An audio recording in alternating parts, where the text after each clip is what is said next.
Hello friends, આજે આપણે બનાવીશું કાઠિયાવાડી ગુવાર ઢોકળીનું શાક, જે ખાવામાં ખૂબ જ સ્વાદિષ્ટ બને છે, જેને તમે રોટલી સાથે અથવા તો એમનેમ પણ ખાઈ શકશો। ગુવાર ઢોકળીનું શાક બનાવવા માટે એકદમ સરસ કૂણી હોય એ પ્રમાણેની આપણે ગુવાર લઈશું, જેને આપણે આગળ પાછળના ડીટાનો ભાગ કાઢી અને સરસ રીતે તેનું કટિંગ કરી લઈશું।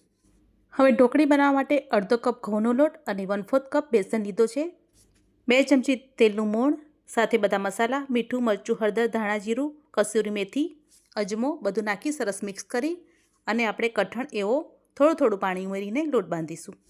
તો અહીં લોટ સરસ બંધાઈ ગયો છે। 1 ચમચી જેટલું તેલ ઉમેરીને આપણે લોટને સરસ કોણવી લઈશું અને હવે આપણે તેને લુવા વાળી અને એકદમ સરસ નાના ગુલ્લા પાડીશું।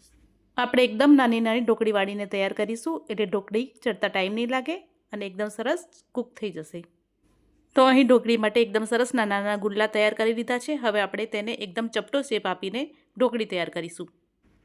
હવે આપણે શાક માટે લસણની ચટણી બનાવી લઈશું। તો 6 થી 7 કળી લસણ લીધું છે, 2 ચમચી જેટલું લાલ મરચું લીધું છે, જેને ખાંડીને એકદમ સરસ ચટણી તૈયાર કરીશું।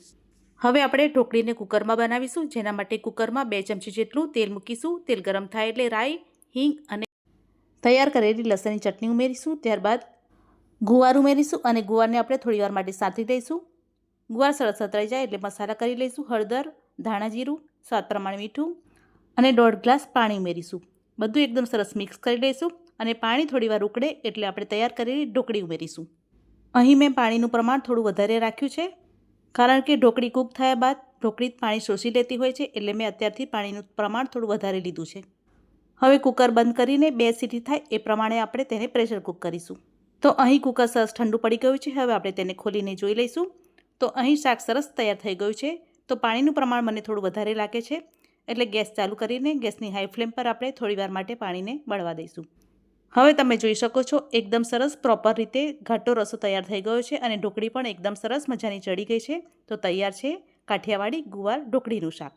તો આ પ્રમાણે તમે પણ બનાવજો ગુવાર ઢોકળીનું શાક।